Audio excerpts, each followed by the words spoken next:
r/ask Reddit. For those who grew up poor, what did you consider a luxury? Going out to eat at a restaurant. And the big fancy restaurant was something like Red Lobster or Olive Garden. You got all dressed up and everything. I thought Sizzler was a fancy restaurant until I was in high school and some friends were talking about a steakhouse that actually was fancy and I was unaware of its existence but compared it to Sizzler. When I was a kid and my uncle who was a long haul truck driver came to visit, we went to Sizzler and got dressed up for the dinner. I thought Chili's was an upper class establishment as well. Until the age of 12, I thought that you weren't allowed to buy things that weren't on sale. My mom only bought things when they were on sale and or she had a coupon. So I thought that the non-sale items weren't being sold. Same. My mom has a funny story about that one. She says very little me was with her at the store, and I kept asking if random items were for sale. She'd be confused but would say yes, and I'd ask if we could get them. She'd say no. It took her a while to figure out that I had confused the terms for sale and on sale. I knew we only bought things that were on sale, so I was asking if each thing was on sale before I asked for it. Okay, this is so cute, I have to share, and it's sort of related to your comment. When my daughter was learning to read, I would ask her to read random things in the store, on the road, etc. One day we're in the grocery store and while in the meat section she looks at me with a shocked look on her face and says, "Mom, they sell lion here." I said, "No they don't honey," while looking at something else and obviously distracted with trying to buy food and keep count of what I'm spending. She wasn't having it and said it again, forcing me to pay attention and ask her what kind of lion she thinks they are selling, to which she replied, "Not just any kind of lion, it's lion." I got pretty excited to be given my own bed. Same. Slept on an old futon for about 10 years as a kid. I could feel the metal bars through the mattress. My sister had a double-sized bed, however. I only got to sleep in a double-sized bed once I moved out of my parents' place. I also slept on a futon for most of my childhood. When I went to college I couldn't believe how amazing those crappy twin mattresses felt. Whenever one of my peers mentioned going home and how nice it felt to sleep in their own bed, I couldn't relate. For my school's Spirit Week, they had a thrift shop day, where most everyone dressed in old ratty clothes, or the weirdest stuff they could find in a thrift shop. Needless to say, as someone whose clothes were 80% second-hand, it was an eye-opener. Oh my gosh, that's super short-sighted on the school's side. You underestimate the class cruelty of the US education system. For example, lunch debt.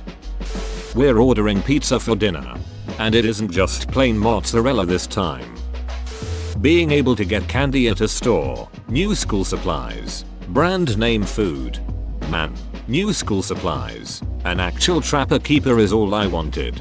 I didn't grow up poor. I'm not poor now, but damn did I feel like a king when I bought my kids boxes and boxes of real Crayola crayons and markers this year because Staples had them on sale for like 50 cents each. We're stocked up on school supplies, paper, composition notebooks, wide rule notebooks, pencils and pencils and pencils and pencils, for a good 2+ years, and it cost something like $20. My mom had 7 children in 10 years, 1950 to 1960. I remember having a whole bottle, those smallish glass ones that came out of the machine, for 10 cents of soft drink to myself instead of sharing one bottle between all 7 of us. I was perhaps 5 years old. I still remember this as the best thing ever. My mum did the same but in the 80s. Looking back, I think she had a pregnancy addiction. Life before my 6 siblings and life after were like 2 completely different lifetimes. I remember having stuff when we were very little, but as we got older we just had more kids to look after instead of toys and food. I adore all my siblings and wouldn't change them for the world, but I often wonder what having a real childhood is like and how it might have helped me. Pancakes. But now as an adult and knowing how cheap pancakes really are, I think my mom just didn't want to make them. LOL, I'm imagining your mom just saying no, we're poor, for things she doesn't want to do. My mom did that. Turned out we weren't even poor, she was just cheap and a touch lazy. Staying at someone's house who wasn't poor, like a relative or friend. Their house was also so clean, beautiful, pictures on the wall, knickknacks on the counter, and carpet you could play on because it was clean. I spent my entire teenage years hiding where I lived. I used to love flipping through home furniture catalogs like IKEA and fantasizing about what my dream bedroom would be, complete with framed posters, a professional study table with a desk lamp and office doodads, dressers that matched the hamper and trash bin, and an actual framed bed. My family didn't really have anyone over ever because we were honestly embarrassed we didn't have all the furnishings of a proper house. My mother used to consider any kind of cereal a luxury. They only had one box a month. My mom could somehow only find a way to afford Raisin Bran. I didn't try the fancy ones like Reese Puffs or Fruit Loops until I moved out on my own. Maybe your mom was just trying to raise you slightly healthier. Brand name cereal was for the upper class, man. Every time I saw Reese's Puffs on top of the fridge, I knew tomorrow was gonna be a good day. Parents staying home. I was always alone. Also, parents helping out with homework and school projects. They can't do that if they always work third shift. My projects were always notably shittier than everyone else's, and it's not like the teachers cared about how much effort I put into them.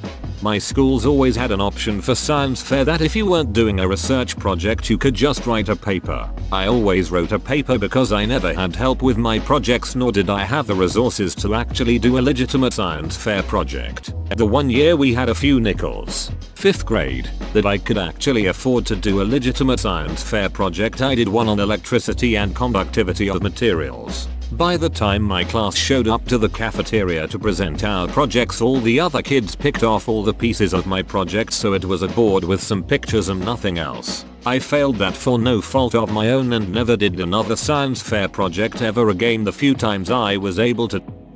Electricity LOL. Thanks for paying the bill this month, Mom. I was gonna say heat.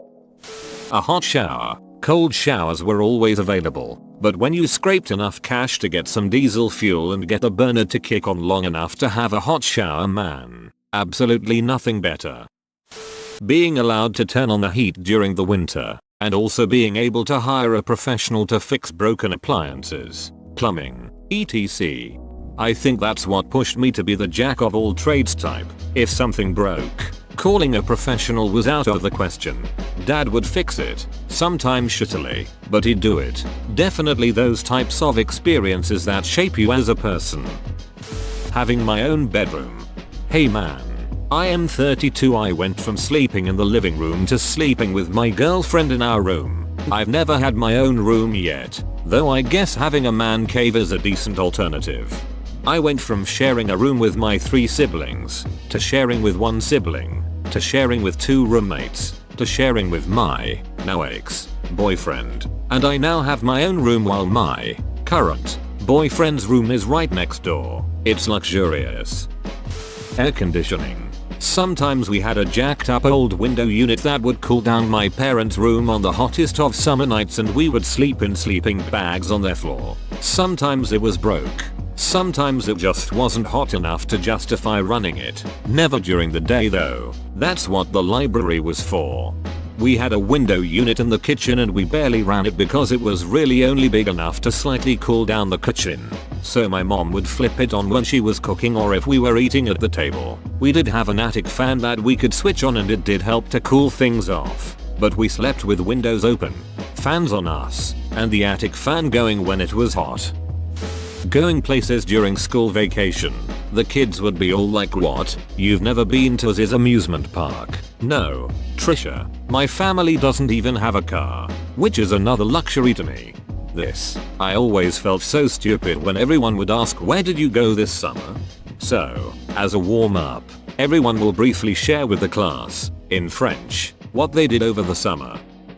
Restaurants were definitely somewhere at the top of my list. I lived through the tail end of apartheid in South Africa, so we weren't allowed into restaurants. Also, non-iceberg lettuce, dairy products, like a full glass of milk, cheese, cottage cheese, yogurt, flavored milk, lawns, a dining table and family meals at the table, vacations that didn't involve staying with relatives. Renting a movie from Blockbuster the first weekend of every month. My brother and I got to pick any movie we wanted as long as it wasn't rated R. On really special nights, we even got a 2-liter bottle of Sprite for the family to share. Taking a bath. I mean, we bathed every night. but it was by heating up water that we would go to the park down the road to get in 5-gallon jugs and filling up a mop bucket to wash off with. Staying over at a friend or family member's house and getting to take an actual shower was amazing though. I'm remembering carrying tea kettles of hot water to fill the tub 1/4 full. Blocked out those memories. Till now. I still get off on hotel tubs that fill all the way up with hot water. All the way full. With hot water. Still a luxury.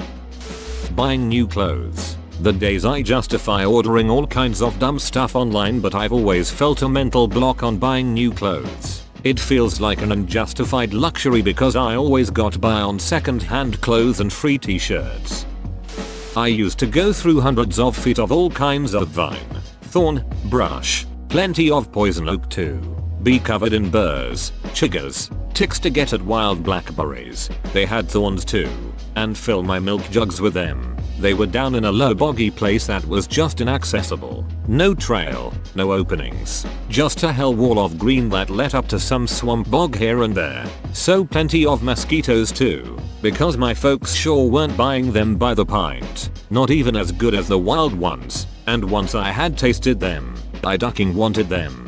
Those things were my girls before puberty. I'm sure I went through more to get my snack of them than I ever did for anything in my life, and I wasn't even a fat kid. I just, obsession.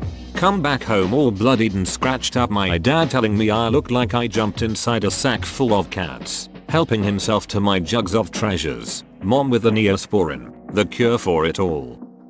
I remember in 8th grade on my birthday at school, one of my teachers asked me what gifts I had received. He asked in front of the whole class. I excitedly shared that I would be getting contact lenses. My parents let me choose one thing that I wanted, and I desperately wanted to stop wearing the broken glasses I had, which I usually didn't wear. One of the boys in class made a comment like contacts aren't present, and my teacher had to explain to him again in front of everyone that for some families they were too expensive not to be a luxury. After that experience I worked 2 and 3 jobs in high school so I could buy myself and my brothers the things we needed. The first thing I bought with my money from my first job as a hostess at a diner was a queen size bed because my twin mattress was about 20 years old, and at 15 I was having back problems and issues with rusted springs poking me.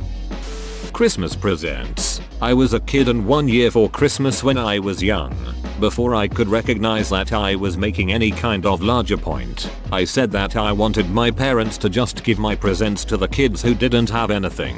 But I didn't know that I was one of those kids. I wonder what they thought when a kid said that to them. I wonder if it hurt them or inspired them. The really important thing is relationships. The people in our lives aren't some kind of replacements for things. People are the most valuable things to us. Duck the garbage.